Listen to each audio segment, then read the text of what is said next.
Yo digo que ustedes, a veces se lo enseño siempre que hablo aquí, pues me toca a mí hoy a decir que sí, no puedo decir que no. Me contradigo yo mismo, ¿verdad, hermano? Así que, hermano, ¿se lo organizo aquí? Gloria a Dios. Santo, mi Señor. Santo. Sí. Aleluya. Uno se pone nervioso cuando está así de momento sin prepararse completamente, pues no. Se le pasa. Sí, eso me pasa ahorita. Amén.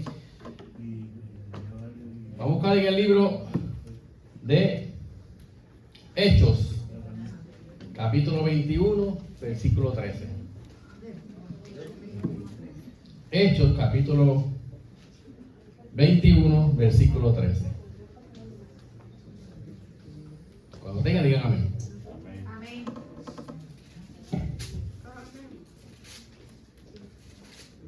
Dice así la palabra de Dios. Entonces Pablo respondió: ¿qué hacéis llorando y quebrantándome el corazón? Porque yo estoy dispuesto no solo a ser atado, mas aún a morir en Jerusalén por el nombre del Señor Jesús. Amén. Santo, Padre. Puede sentarse. Damos gracias a Dios por la palabra que se leída, que es de bendición para cada uno de nosotros, hermanos. Reconociendo que es la palabra de Dios para nuestra vida. Así que, hermanos, el tema que elegí para esta mañana, esta tarde ya, dice: el discípulo está dispuesto a morir por su fe. Aleluya. Hermano, el discípulo está dispuesto a morir por su fe. Y eso nos deja a nosotros en el pensamiento, ¿verdad? ¿Qué estamos dispuestos a hacer por nuestro amor al Señor Jesucristo? ¿Qué está dispuesto a hacer? ¿Está dispuesto a ser atado, a ser preso, a ser perseguido, a ser muerto si es necesario, por el amor que usted le profesa al Señor Jesucristo, hermano? Porque cualquiera puede venir aquí y decir que amo al Señor, que yo sirvo al Señor, pero en su diario vivir no lo hace, no lo vive.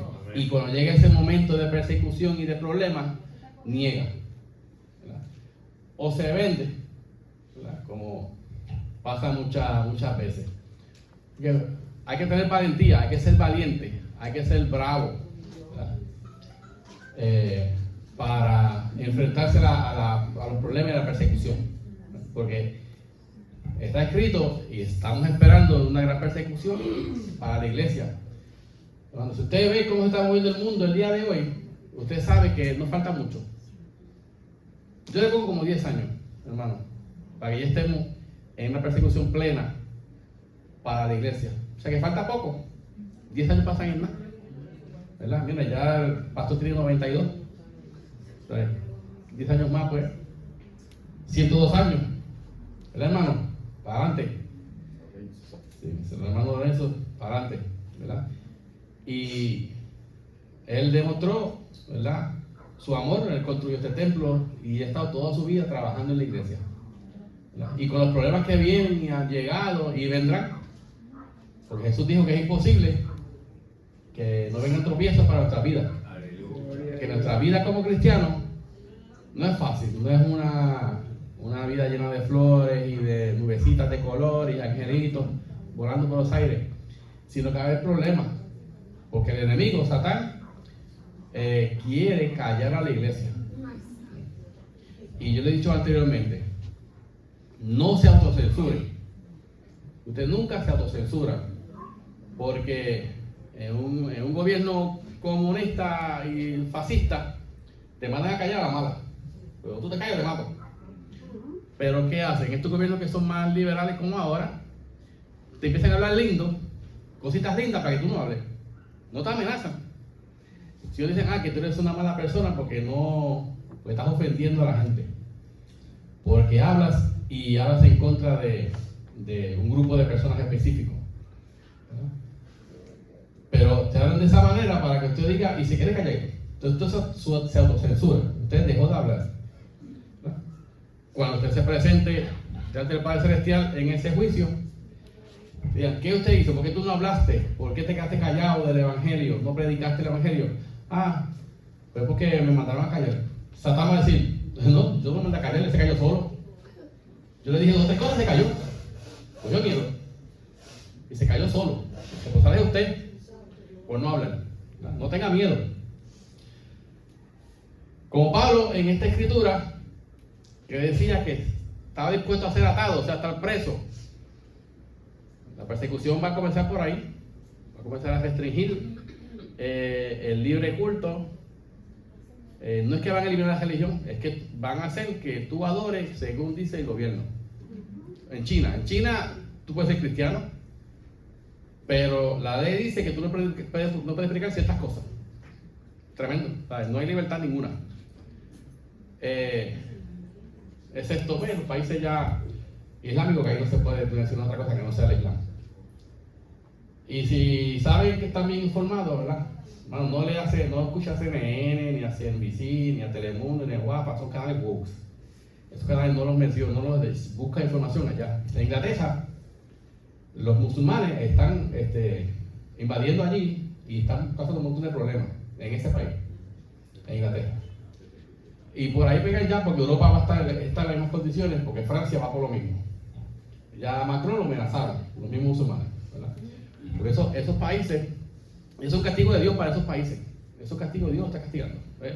Como castigó a Judá con Babilonia, un pueblo pagano, lo usó. No dice la Biblia, y Dios dice hablando de Nabucodonosor, mi siervo. Dios lo usa para castigar al pueblo. Entonces, Dios usa a este pueblo musulmán para castigar a la gente de estos países europeos. Y si eso empieza por allá, eso viene para acá. Así que debemos estar preparados y estar dispuestos a ser atados, llevar preso, sellado preso y aún hasta morir por causa del Evangelio del Señor. ¿Cuándo está dispuesto a hacer eso? Está difícil. Santo. Gloria a Dios. Es que, ¿verdad? Hay que hacerlo, padre. Porque no es lo mismo, dice por ahí en el barrio mío, no es lo mismo llamar al diablo que vengo a venir. No es lo mismo. No es lo mismo, ¿verdad? No es lo mismo cuando yo iba a la escuela de karate, que tenía que ir al torneo a pelear. Yo voy a romper la cara allá hasta que estaba allí metido. Que tenía que meterme con un tipo más grande que yo, ¿verdad? Que me daban a mí. Entonces, no es lo mismo decir una cosa y hacerla. Pero debemos estar dispuestos que nuestra palabra, que decimos que sí, estamos dispuestos a servir al Señor bajo cualquier circunstancia, ejecutarlo en el momento que sea necesario. Porque en un país como este es fácil ser cristiano. Aquí es fácil ser cristiano, ser musulmán no hay problema. Ahora, ser cristiano en un país como los árabes, que son musulmanes. Ser cristiano en un país como China. O sea, en países que la religión no es libre, pues es difícil ser cristiano. ¿Verdad? Eso le pasó a los primeros cristianos en Roma, en el Imperio Romano. Estaban creciendo tanto, el Imperio Romano los hizo ilegal ser cristiano. El que era cristiano lo mataban a matar. Por eso hicieron el Coliseo Romano, y allí va la gente, va a matar cristianos, todo el mundo, vamos para allá a verlo, cómo se lo comieron los leones. Porque esa era la sentencia que tenían, ¿no? Pero eso fue lo que sucedía en esos países, sucede en muchos países actualmente. Debo darle gracias a Dios que en un país como estamos nosotros, en Puerto Rico, Estados Unidos, acá en Occidente, pues esas cosas no pasan, ¿verdad? Pero no pasan que usted que no se da cuenta. Pero usted sabía que en países como Inglaterra meten al año miles de personas presas por las cosas que hablan en las redes. Por decir algo tan sencillo y decir que la homosexualidad es pecado. Algo tan sencillo como eso. A una mujer la metieron presa porque se paró al frente de la clínica Planned Parenthood a orar. Por eso metieron presa, porque era ilegal orar al frente de esa clínica. A ese nivel están las leyes del ser humano. Yo le decía a los estudiantes hoy míos en la clase que nosotros como cristianos debemos obedecer primero la ley de Dios y luego la del ser humano. Usted obedece la ley del ser humano mientras no violenta la ley de Dios. En ese momento ya usted no tiene que cumplir con la ley del ser humano. Y yo le estaba diciendo también, hermano, usted debe saberlo, ¿verdad? Que debe saber, hermano, que cuando la ley permite algo, o sea, que algo sea legal, no lo hace justo ni correcto. ¿Usted entiende eso, verdad?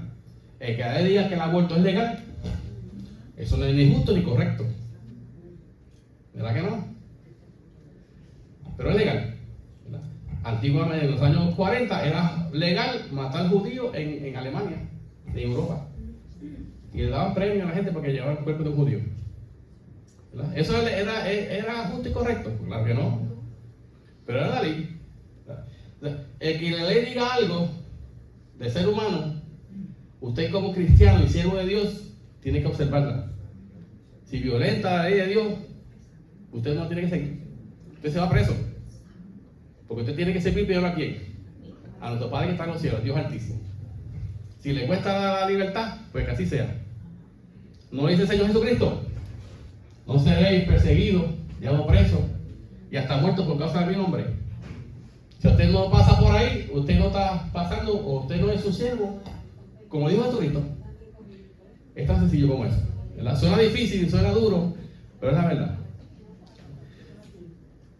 Es importante saber, hermano, que cuando usted habla el Evangelio, usted en ocasiones tiene que coger ese riesgo de ofender a la gente. Y no estoy diciendo que lo insulte, porque no es eso. Cuando yo digo que usted tiene que coger ese riesgo de ofender a la gente, es porque usted tiene que hablar la verdad. Y a la verdad, a la gente no le gusta escucharla. No le gusta. En mi barrio dicen que el que jasca es porque le pica, ¿verdad? Si usted habla la verdad, una verdad bíblica, una verdad de que nuestro Maestro Jesucristo nos enseñó, a la gente que le moleste, pues allá él se ofendió. Él se ofendió. Usted no puede callarse la boca. Usted tiene que hablar la verdad. Las cosas que son verdad son absolutas. La verdad de Dios es absoluta. No existe tal cosa como una media verdad. Eso hace Satanás. Satanás coge la verdad absoluta, le añade una pizca de mentira y se da a cristiano para que se la coma. Y el cristiano se la come completa y se cree que está diciendo la verdad. Y es una mentira. Pero la verdad es la verdad y punto. No existe tal cosa como la vida verdad, ¿verdad? Como cuando uno, papá de uno, le dice, ¿tú hiciste eso? No, yo no fui, ¿verdad? Tú hubieras acompañado quizás de otra persona también, ¿verdad? Otro amiguito tuyo. Pero está haciendo una media verdad. Yo no fui solo, yo estaba acompañado. Pero es una mentira. Entonces, hermano, quería hablarles sobre un discípulo, Esteban. ¿Qué le pasó a Esteban, hermano? Esteban estaba lleno de la gracia y el poder, ¿verdad? Y hacía grandes prodigios y señales entre el pueblo. Un personaje, discípulo del Señor, que tenía, ¿verdad?, el Espíritu de Dios en él. Según la Biblia aquí dice que tenía grandes prodigios y señales, como el Señor les mandó. Ustedes tienen poder para echar fuera demonios, para sanar, para ayudar a la gente, ¿cierto? Y eso que ellos hacían. No decía la Biblia que con la sombra de Pedro se sanaban los enfermos. Aquí estaba Esteban hablando, ¿verdad?, diciéndole la porción bíblica que él hacía grandes maravillas entre el pueblo. Pero ¿qué sucede? Que se levantaron ¿quiénes? Gente de las sinagogas que estaban alrededor de ese pueblo.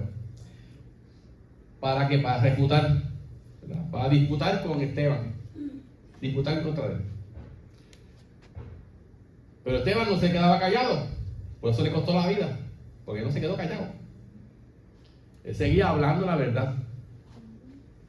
Por eso mataron a nuestro Señor Jesucristo, porque él decía la verdad.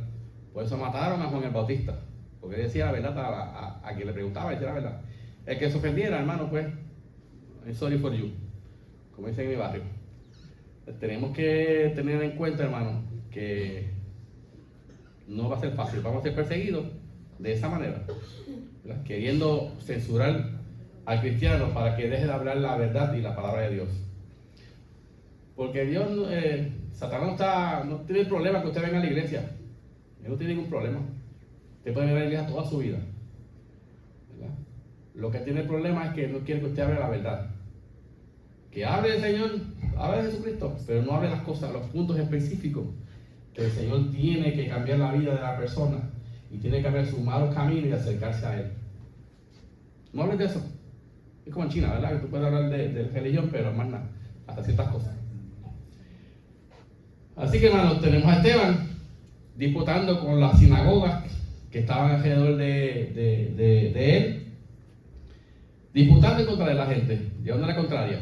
Se paraba y decía algo, alguien le llevaba la contraria, le ejecutaba. Recordamos que el cristianismo ya estaba, en estos años, estaba creciendo tan y tan grande, ¿verdad? Que estaban causando revuelo y la gente estaba emocionada porque una creencia nueva que sí llevaba a la persona a los caminos del Padre Celestial. Y dice que se levantaron al pueblo, a los ancianos, a los escribas, arremetiendo, le arrebataron y le trajeron al concilio. ¿Qué sucedió aquí, hermano?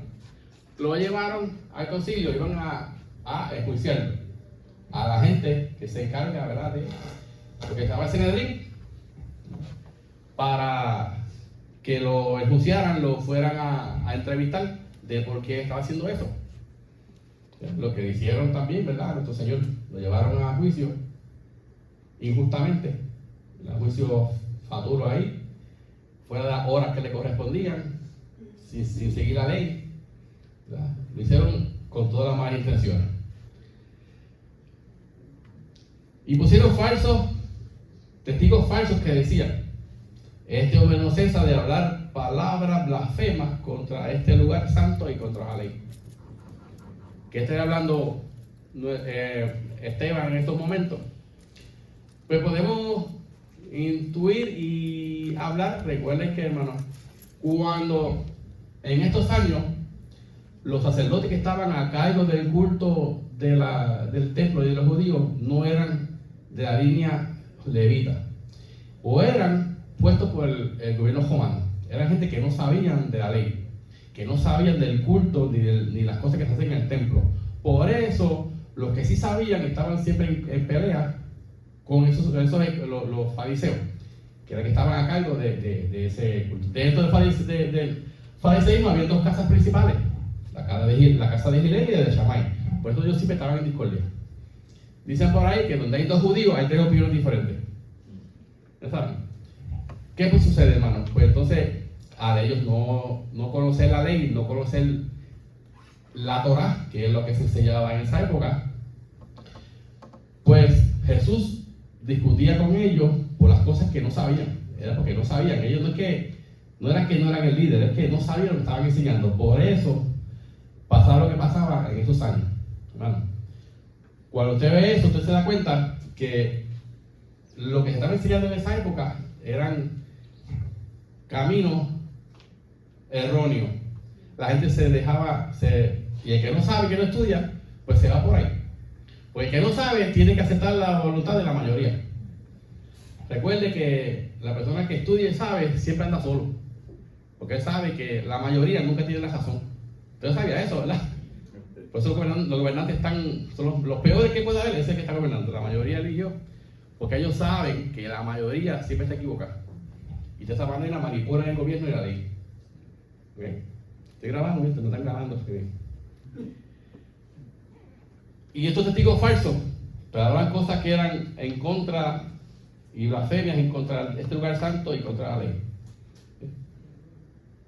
Sabemos que Esteban se aprendió con nuestro Señor Jesucristo, era su discípulo. Pues entonces Esteban tenía una correcta interpretación de la ley. La correcta interpretación, no la que tiene los fariseos en esa época, ni esos sacerdotes. Porque la gente, pues, que, como ya dije, no conocían exactamente cuál es la correcta interpretación de la ley. Por eso tenemos que, hermano, la palabra de Dios, estudiarla. Y no solamente leerla, busquemos teólogos que hablan sobre los versículos, capítulos y entender por qué en esta época, en la Biblia, en esta época se hablaba de esa manera. O por qué se interpreta los versículos de cierta manera. No podemos pensar que la gente 2000 años atrás piensa como hoy día pensamos nosotros. Estamos ya cambiamos la forma de pensar a través de los años. Tenemos una visión greco-romana de la vida y del mundo. esa gente tiene una visión judía y hebrea del mundo. Por eso, ¿verdad? Tenemos que entender las cosas como las decía en esa época. Entonces todos los que estaban sentados en el concilio, al fijar los ojos en él, vieron su rostro, ¿verdad?, como el rostro de un ángel. ¿Verdad? ¿Quién ha visto un ángel? Yo nunca he visto uno. Pero me imagino que tenía un rostro feliz, tranquilo, ¿verdad?, brillante, en el sentido de que estaba fresco, ¿verdad? Pues no tenía miedo. ¿Verdad? Estaba frente al concilio y lo estaban acusando, sabía lo que le iba a pasar, porque lo sabía. Pero él estaba sin miedo, él estaba feliz. ¿Verdad? Decía más adelante, en el versículo 51 del capítulo 7. Entonces todos los que estaban duros de cerviz e incircuncisos de corazón y de oídos, vosotros resistís siempre al Espíritu Santo, como vuestros padres, así también vosotros. O sea, ya venía esa cuestión de malinterpretar y resistir la voluntad de Dios desde hacía generaciones. El problema con estos fariseos que querían tener el control del pueblo, del culto, sin tomar en consideración que es más importante que Dios tenga el control y hacer las cosas según la voluntad de Dios para que el pueblo sea bendecido. Pero ellos querían tener control, no querían salirse del poder. Eso es una lucha que había entre los saduceos y los fariseos en esa época. En esa época, pues, estaban los fariseos en control. Eso lo sabemos. ¿Cuál de los profetas no persiguieron vuestros padres y mataron a los que anunciaron de antemano la venida del justo, de quien vosotros ahora habéis sido entregadores y matadores? Bueno, está hablando Esteban diciendo, ustedes perseguían a todos los profetas. De hecho, todos los profetas murieron, ¿verdad?, de manera trágica. ¿Por qué? Porque el pueblo no quería escuchar la voz de Dios. Cada vez que un profeta hablaba, le molestaba al pueblo, lo excitaba. ¿Verdad que dije que el que habla la verdad ofende a la gente? Pues no tenga miedo. Santo, Amén. Padre Santo, Dios. Yo me enfrento mucho a eso cuando en el trabajo mío. No es que yo tengo estudiantes y hay cosas que yo no puedo hablar por cuestiones de ética del trabajo, pero yo no puedo, pero lo hago. El día que lo sepan y me voten, pues el que me pregunta yo le digo, ¿verdad? Porque el día que me voten, pues yo no puedo dejar de decir la verdad a un muchacho por que no me voten de trabajo, porque entonces ahí es donde usted vende su alma. ¿Usted lo sabía? Cuando usted hace ese tipo de cosas, que no habla la verdad, porque no lo voten de trabajo, o para que no le pase algo y ya usted vende su alma. Ya Satán le ganó, se echó por sí, y entonces ya este es mío. ¿Por qué? Porque usted ya cambió su fe por el sueldo que están dando. Eso es así, hermano, ¿verdad? Suena duro, pero es la verdad. Así que tenemos a Esteban hablándole y ejecutándole a todos estos fariseos, a estos sacerdotes, a estos judíos que mataban a todos los profetas que llegaban. Llegaba profeta, hablaba la verdad y lo metían preso, o lo metían en la cárcel, como Juan el Bautista. A Jeremías lo metieron en un pozo, ¿verdad? Elías tuvo que irse cogiendo, ¿verdad? Cosas que pasaron a esos profetas, ellos sabían que eso les tocaba, pero ellos lo hacían sin miedo. Vosotros que recibiste la ley por la imposición de ángeles y no la guardasteis. Bueno, nosotros, hermanos, tenemos que seguir la ley de Dios. La ley nunca fue abolida, dijo nuestro Señor Jesucristo. Hermano, hay leyes que no nos aplican a nosotros porque somos judíos, somos gentiles. No nos aplican muchas leyes, ¿verdad? Porque muchas leyes son hechas para el levita, o para el sacerdote, o para el judío de cierta manera. Pero nuestra ley es la ley. Y esa es la que podemos seguir. De esa hablaba el Señor Jesucristo. No había ninguna otra ley. De eso habló nuestro Señor Jesucristo cuando dijo, ¿verdad?, Estos son los principales: amarás a tu Dios sobre todas las cosas y a tu prójimo como tú mismo, ¿verdad? Y de todas estas dos leyes que él nos menciona, se refiere toda la ley, porque toda la ley habla de eso mismo, de amar a Dios y al prójimo a ti mismo. Porque la ley era que tú no puedes hacerle al prójimo.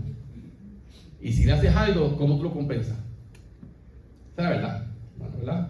Suena difícil, pero es cierto, hermano. Santo mi Dios. Así que, hermano, tenemos a Esteban. ¿Qué le pasa a Esteban? ¿Verdad?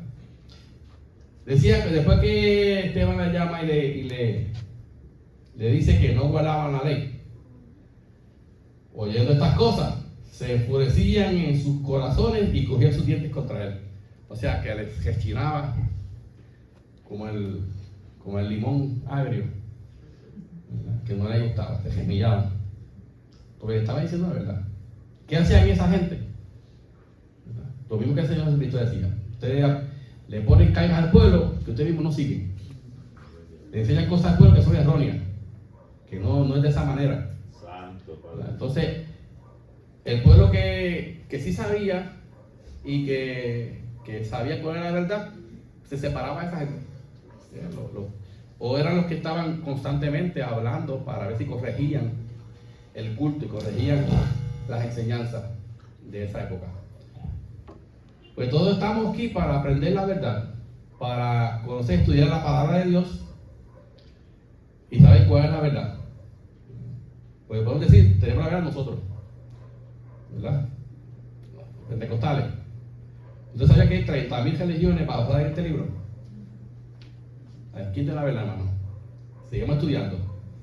Son 30.000 basadas en el mismo librito, que es la palabra de Dios, en el mismo libro.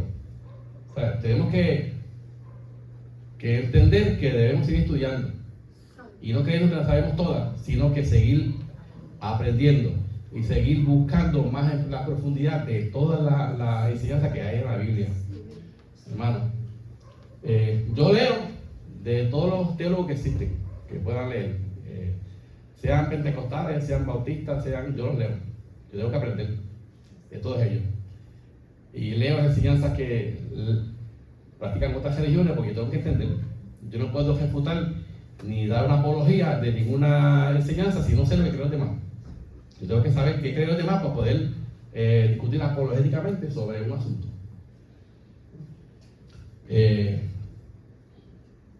Así que, hermano, ¿qué sucedió a Esteban? Dice más adelante que por lo que él hablaba y las cosas que sucedían, fue apedreado. Fue apedreado, hermano, y esa muerte de apedreamiento, tú no morías el primer cantazo. Si tenías suerte, la primera pedra te dejaba inconsciente. Pero ahí estaba, pues, más o menos estaba bien. Inconsciente, tú no te das cuenta, yo estuve inconsciente una vez. Yo me bajé por aquí, yo tenía 15 años, venía de plana, de los amigos míos que estaban allá, y venía bajando mi bicicleta por aquí, me tiré por la cuesta esa, que está ahí, la cuesta Jorge, mucha curva, y bien espina. Me tiré por ahí dándole pedal, era una camilla. Hermano, y había una van parada en la curva, que había que parar porque el puente allí era más chiquito, antiguamente era más, esa carretera era más angosta. Había que pararse para que el carro subiera, y agua paró. Y yo no paré detrás de la guagua. Me metí con la cabeza al borde de la guagua y quedé inconsciente. Desperté en el hospital. Sí, desperté. Ok, ya sabía que había tenido un accidente en la bicicleta. Tenía un dolor en el cuerpo en todos lados. O sea, estar inconsciente, hermano, tú no tienes, estás inconsciente, tú estás consciente, las cosas pasan, tú no sabes. Por eso que si la primera pedra te deja inconsciente, pues ya mueres feliz, porque duermes con poco sufrimiento. Pero malo que sigues dándole pedra, y no te mueres, y no te quedas inconsciente, pues entonces te sangra. Entonces, ahí se convierte en un problema, hermano. El dolor, sufrimiento. Estás consciente y ya me está pasando esto, entonces es lo que hace la angustia. Porque el ser humano está hecho para vivir, el ser humano no está hecho para que se muera. Dios hizo al ser humano para que viviera por siempre. Y Dios quiere que el ser humano viva. Dice la Biblia, ¿verdad? Dios no se alegra de la muerte de la persona, del ser humano. Él no se alegra de eso. Por eso Dios hizo este camino para que la gente se pudiera caminar a los pies del Señor Jesucristo, se arrepintiera y consiguiera la vida eterna. Para eso, Dios preparó a nuestro Señor Jesucristo para que nos proveyera ese camino a la salvación y la vida eterna.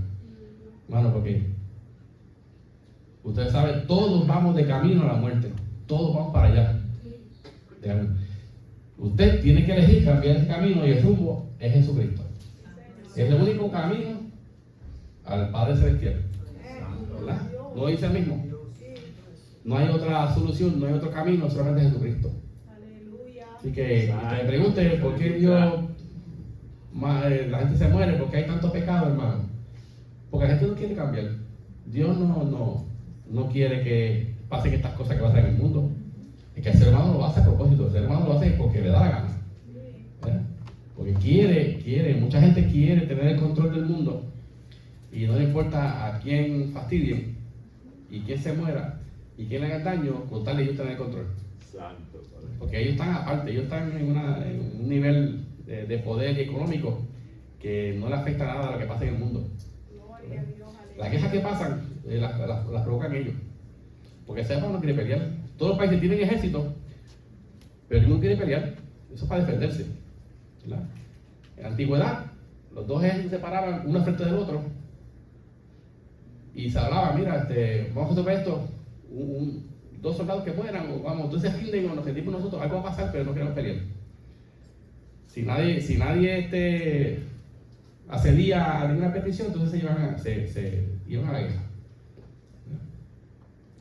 Así que, hermano, por eso es que el ser humano, desea estar vivo. El Padre Celestial provocó y creó este camino que es nuestro Señor Jesucristo para ser salvos. Todos vamos para hacia la muerte, excepto que cambie su camino hacia los pies de Jesucristo. Bueno, sigamos como Esteban, que sin miedo se presentó al concilio, sin miedo enfrentó el juicio para que se dijera la verdad. Si le costó la vida, Santo, Padre. le costó la vida y él lo sabía. Santo. Pablo dijo lo mismo, que está dispuesto a ser atado, ser llevado preso, que es lo mismo, o hasta muerto. Bueno, entonces el Señor Jesucristo, hermano.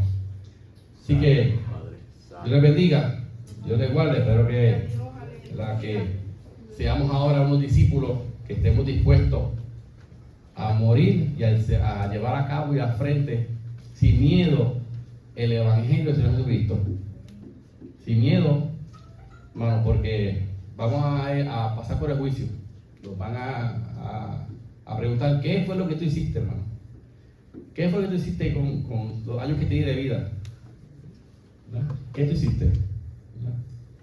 Así que aprendamos a elegir los gobernantes, aprendamos a elegir gente que nos dirija por el buen camino, y si no, pues lo bueno es que la elección tiene que se pueden sacar en el próximo cuatrenio, te sacan. No le coja pena ni gustitos ni cariño a ningún político, porque él no te quiere a ti tampoco. Él lo que tiene el control del gobierno para hacer lo que él quiere, y ese es rico en contra de usted. Entonces, que no sirve, tú lo sacas. No se case con ningún partido, hermano. Hay partidos que apoyan el aborto, el de género, matrimonio homosexual, la transexualidad, castración química a los niños. Hay un montón de políticas satánicas, porque no hay otra forma de describirlo, que son políticas satánicas que están en contra de la ley de Dios. Ellos las aplican y te lo dicen en la cara y la gente sigue votando por ellos. ¿Cómo tú te atreves a hacer eso, hermano? ¿Cómo te atreves a dar un voto a una persona un partido que apoya ese tipo de cosas? Y después venir aquí que dice que ama a Jesucristo. Eso no sería hipócrita. Usted debería convertirse de nuevo, joderse aquí a convertirse de nuevo y no se convirtió la primera vez. Y ser bautizado de nuevo, porque ese bautismo no sirvió. Usted tiene que saber qué usted está haciendo, hermano. Yo sé que eso era difícil.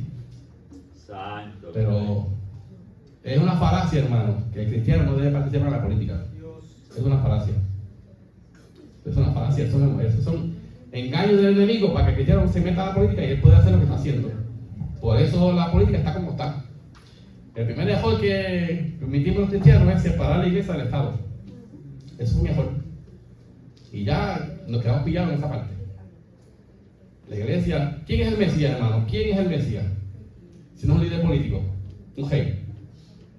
hermano, está ahí. Y nosotros vamos a estar del lado de él, ¿cierto? El que quiera. Así que, hermano, no crea la mentira de Satanás, crea la voluntad de Dios en todo momento. Y que el Señor les bendiga, que el Señor les guarde. Espero que, por lo menos hable un ratito de sorpresa. Santo. Hable un ratito. Y Dios les bendiga. Y que cualquier